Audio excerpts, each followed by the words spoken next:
Hi hello നമസ്കാരം. Welcome to movie manifesto. നമ്മളിന്ന് കാണാൻ പോകുന്ന കഥ ഒരു ആക്സിഡൻറ്റിൽ തുടങ്ങി ഡെസ്റ്റിനിയിൽ അവസാനിക്കുന്നു. ഇന്ത്യയിലുള്ള ഒരാൾ അബദ്ധത്തിൽ പാകിസ്ഥാനിൽ ചെന്ന് പെട്ടാൽ എന്ത് സംഭവിക്കും? എത്ര അപകടകരമായിരിക്കും അവസ്ഥ അല്ലേ? ആലോചിക്കാൻ തന്നെ വയ്യ. എവിടെ ഇന്ത്യയും പാകിസ്ഥാനും അല്ല, പകരം നോർത്ത് കൊറിയയും സൗത്ത് കൊറിയയുമാണ്. അപ്പോൾ നമുക്ക് കൂടുതൽ സമയം കളയാതെ ക്രാഷ് ലാൻഡിംഗ് ഓൺ യു എന്ന ഈ കൊറിയൻ ഡ്രാമ ഒന്ന് കണ്ടു നോക്കിയാലോ? ആദ്യം നമുക്ക് നായിക സെരിയെ പരിചയപ്പെടാം. സെരീസ് ചോയ്സ് എന്ന കമ്പനിയുടെ യങ് ആൻഡ് സക്സസ്ഫുൾ CEO. സെരിയെക്കുറിച്ച് ഒറ്റ വരിയിൽ പറഞ്ഞാൽ bold, smart and competitive. Business first, അതാണ് അവളുടെ ആറ്റിറ്റ്യൂഡ്. വീട്ടുകാരുടെ ഡ്രാമ, പുറത്ത് സംഭവിക്കുന്ന സ്കാൻഡൽസ്, അവൾക്ക് അതൊന്നും ഒരു പ്രശ്നമല്ല. എന്തൊക്കെ ഉണ്ടെങ്കിലും വീട്ടുകാരുമായിട്ട് ഒരു നല്ല റിലേഷൻ അല്ല സെരിക്കുള്ളത്. എല്ലാം പോരാതെ സെരിയുടെ ഫാമിലി ബിസിനസ്സിൻ്റെ അടുത്ത അവകാശിയായിട്ട് അച്ഛൻ അവളെ തിരഞ്ഞെടുത്തിട്ടുണ്ട്. അടുത്ത AGMൽ ഇക്കാര്യം അനൗൺസ് ചെയ്ത് സെരി ചാർജ് എടുക്കാനാണ് തീരുമാനിച്ചിരിക്കുന്നത്. അവളുടെ സഹോദരന്മാർക്ക് ഇത് തീരെ ഇഷ്ടപ്പെടുന്നില്ല. അവർക്കെല്ലാം വർഷങ്ങളായിട്ടൊരു കണ്ണുണ്ടായിരുന്ന പൊസിഷനാണല്ലോ സെരിക്ക് കൊടുത്തത്. അമ്മയുടെ മുഖത്തും വലിയ സന്തോഷമൊന്നും കാണാനില്ല. ഇത് സെരിയുടെ സ്റ്റെപ്പ് മദറാണ്, ബയോളജിക്കൽ മദർ അല്ല. അച്ഛന് കൃത്യമായ കാരണങ്ങളുണ്ട് ഇങ്ങനൊരു തീരുമാനം എടുക്കാൻ. സെരി 10 വർഷം മുൻപ് വീട് വിട്ടിറങ്ങി സ്വന്തമായൊരു കമ്പനി തുടങ്ങി അതിനെ ഒറ്റയ്ക്ക് വളർത്തി ഇന്ന് വലിയൊരു ലെവലിൽ എത്തിച്ചു. അതുകൊണ്ട് തന്നെ ഏറ്റവും ബെസ്റ്റ് ഓപ്ഷൻ സെരി തന്നെയാണെന്ന് ആൾക്ക് നല്ല ഉറപ്പായിരുന്നു. ഫാമിലി ഡ്രാമ എല്ലാം സൈഡാക്കി സെരി അടുത്ത ദിവസം പുതിയ പ്രോഡക്റ്റ് ടെസ്റ്റ് ചെയ്യാനായിട്ട് സ്വന്തമായി പാരാഗ്ലൈഡിങ്ങിന് പോകുന്നു. ആദ്യമെല്ലാം നോർമലായിരുന്നു, പക്ഷെ അവൾ അറിയാതെ വലിയൊരു ദുരന്തം അവളെ കാത്തിരിക്കുന്നുണ്ടായിരുന്നു. കുറച്ചു മിനിറ്റിനുള്ളിൽ ഒരു ശക്തമായ ചുഴലിക്കാറ്റിൽ സെരി അകപ്പെടുന്നു. ഇനി നമുക്ക് നമ്മുടെ ഹീറോ റീ ജോങ് ഹ്യോക്കിനെ പരിചയപ്പെട്ടാലോ? ജോങ് ഹ്യോക്ക് സൗത്ത് കൊറിയൻ ആർമിയിലെ ക്യാപ്റ്റനാണ്. നമുക്കിനി അങ്ങോട്ട് ക്യാപ്റ്റൻ റീ എന്ന് വിളിക്കാം. തന്റെ ടീമിനൊപ്പം ഡീമിലിറ്ററൈസ്ഡ് സോണിൽ റൂട്ടീൻ ചെക്കിങ്ങിലാണ് ക്യാപ്റ്റൻ റീ. ചെക്കിങ്ങിനിടെ അവിടെ നിന്ന് കുറെ കൊള്ളക്കാരെ അവർ പിടികൂടുന്നു. അവരുടെ സുപ്പീരിയർ ആയിട്ടുള്ള ചോച്ചിയോൾ കള്ളന്മാരെ വിട്ടയക്കാൻ പറഞ്ഞെങ്കിലും ക്യാപ്റ്റൻ റീ സമ്മതിച്ചില്ല. ഇപ്പോൾ നിങ്ങൾക്ക് ക്യാപ്റ്റനെ കുറിച്ച് ഒരു ചെറിയ ഐഡിയ കിട്ടിയിട്ടുണ്ടാവുമല്ലോ. നേരെ വാ നേരെ പോ, അതാണ് സ്കീം.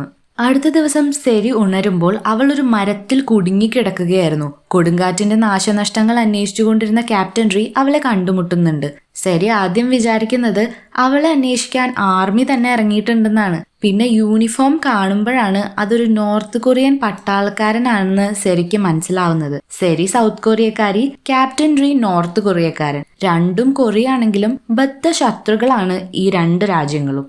രസകരമായ കാര്യം എന്തെന്നാൽ സെരി കരുതുന്നത് ക്യാപ്റ്റൻ റീ സൗത്ത് കൊറിയയിലേക്ക് വന്ന നോർത്ത് കൊറിയൻ സ്പൈ ആണെന്നാണ്. നോർത്ത് കൊറിയൻ ഡീമിലിറ്ററൈസ്ഡ് സോണിലാണ് അവളിപ്പോൾ ഉള്ളതെന്ന് പിന്നീടാണ് സെരി മനസ്സിലാക്കുന്നത്. അത്ര എളുപ്പമായിരുന്നില്ലെങ്കിലും ക്യാപ്റ്റൻ റീയിൽ നിന്ന് രക്ഷപ്പെട്ട ശേഷം സെരി ഓടിപ്പോകുന്നു. ഈ സമയം കൊണ്ട് ക്യാപ്റ്റൻ റീ അവന്റെ ടീം മെമ്പേഴ്സിനെ വിവരം അറിയിച്ചിട്ടുണ്ടായിരുന്നു. അവരെല്ലാവരും സെരീനെ അന്വേഷിച്ച് നടക്കാണ്. ഓട്ടമെന്നൊക്കെ പറഞ്ഞ ഓടടാ ഓട്ടം. കാട്ടിലൂടെയൊക്കെ കുറെ അലഞ്ഞ് തിരിഞ്ഞ് അവസാനം സെരി അവരുടെ മുന്നിൽ തന്നെ വന്ന് പെടുന്നുണ്ട്. എന്നാലും വിട്ടില്ല, പിന്നെ ഓടി. അവസാനം ഒരു മൈൻ ഫീൽഡിലൂടെയൊക്കെ സെരി ഓടുന്നുണ്ട്. ഭാഗ്യമെന്നൊക്കെ പറഞ്ഞ ഇതാണ്, ഒരു മൈനിൽ പോലും സെരി ചവിട്ടിയില്ല. അവളെ പിന്തുടരുന്ന പട്ടാളക്കാരൻ ചിസു മദ്യപിച്ചിട്ടുണ്ടായിരുന്നു. അവളെ വെടിവെക്കുമ്പോൾ അയാൾക്ക് ഉന്നം തെറ്റുന്നുണ്ട്. CCTV മോണിറ്ററിംഗ് ഡ്യൂട്ടിയുള്ള ജുമ്യോക്കിനെ കണക്ട് ചെയ്യാൻ ട്രൈ ചെയ്തെങ്കിലും അവൻ കൊറിയൻ ഡ്രാമ കാണുന്ന തിരക്കിലായിരുന്നു. കൂടാതെ ചുഴലിക്കാറ്റിൽ ഇലക്ട്രിക് വേലിക്ക് കേടുപാടുകൾ സംഭവിച്ചിട്ടുണ്ടായിരുന്നു. അങ്ങനെ അതിസാഹസികമായി വേലി ചാടി കടന്ന് സെരി അവിടെ നിന്ന് രക്ഷപ്പെടുന്നു. പക്ഷേ ശരിക്കും സെരി രക്ഷപ്പെട്ടു എന്ന് നിങ്ങൾക്ക് തോന്നുന്നുണ്ടോ? ഇനി സൗത്ത് കൊറിയയിലേക്ക് വരികയാണെങ്കിൽ സെരിയുടെ അപകടത്തിൽ ഒട്ടും വിഷമമില്ലാത്ത അവളുടെ സഹോദരന്മാര് സ്റ്റോക്ക് പ്രൈസ് ഇടിയുമോ എന്ന് പേടിച്ചിട്ട് അവളെ കാണാതായ വിവരം പരമാവധി മറച്ചു വെക്കാൻ ശ്രമിക്കുന്നുണ്ട്. സെരിയെ കാണാതായതുകൊണ്ട് എങ്ങനെയും ചെയർമാൻ സ്ഥാനം സ്വന്തമാക്കണം എന്ന ഒറ്റ ലക്ഷ്യത്തിലാണ് രണ്ട് ചേട്ടന്മാരും. അടുത്തതായി നമ്മൾ കാണുന്നത് സ്യോങ്ജുനെയാണ്. അവൻ സെരിയുടെ സഹോദരനെ പറ്റിച്ചിട്ട് ഇപ്പോൾ ആരും കണ്ടെത്താത്ത ഏതെങ്കിലും ഒരു സ്ഥലത്തേക്ക് രക്ഷപ്പെടാൻ ശ്രമിക്കുകയാണ്. സെരിയുടെ ചേട്ടൻ ഇവനെ പിടിക്കാൻ സൗത്ത് കൊറിയ ഫുള്ള് ആൾക്കാരെ ഇറക്കിയിട്ടുണ്ട്. ക്യാപ്റ്റൻ റീ നേരത്തെ പിടിച്ച കള്ളന്മാരെ സൗത്തിലേക്ക് വിട്ട് അവർ മോഷണം ചെയ്യുന്ന സാധനങ്ങൾ സ്മഗ്ലിംഗ് ചെയ്യുന്നത് നമ്മൾ നേരത്തെ കണ്ട സുപ്പീരിയർ ചോച്ചിയോളാണ്. ഇപ്പോൾ ഈ കള്ളന്മാർ കൊണ്ടുവന്ന സാധനങ്ങൾ എവിടെയാണെന്ന് അറിഞ്ഞു കഴിഞ്ഞു. ഇനിയിപ്പോൾ അവരെ കൊണ്ട് യാതൊരു ഉപയോഗവും ഇല്ല. വെറുതെ വിടാമെന്ന് പറഞ്ഞ് പറ്റിച്ചിട്ട് അവരെ ഒരു വലിയ ട്രക്ക് ഉപയോഗിച്ച് അയാൾ കൊല്ലുന്നു. എന്നിട്ട് അതൊരു അപകടമായി വരുത്തി തീർക്കുന്നു. സെരിയുടെ കാര്യം നോക്കുകയാണെങ്കിൽ അവൾ നടന്നൊരു സ്ഥലത്ത് എത്തുമ്പോൾ അവിടെ നിറയെ വീടുകൾ കാണുന്നു. ഈ സമയത്താണ് അവൾക്ക് കുറച്ചെങ്കിലും ആശ്വാസമാവുന്നത്. എന്നാൽ അത് അധികം നേരം നീണ്ടു നിൽക്കുന്നില്ല. കാണുന്നവരെല്ലാവരും വളരെ വിചിത്രമായിട്ട് പെരുമാറുന്നു. എന്തോ ഒരു വശപ്പശക് അവൾക്കൊന്നും മനസ്സിലാവുന്നുണ്ടായിരുന്നില്ല. അപ്പോഴാണ് സെരി തിരിച്ചറിയുന്നത് അവൾ നോർത്ത് കൊറിയയിൽ തന്നെയാണ് ഇപ്പോഴും ഉള്ളതെന്ന്.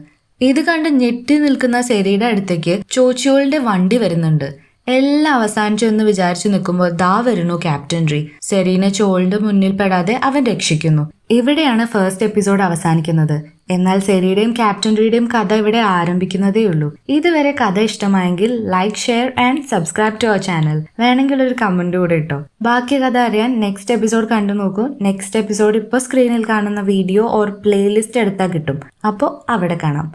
Take care. ബൈ.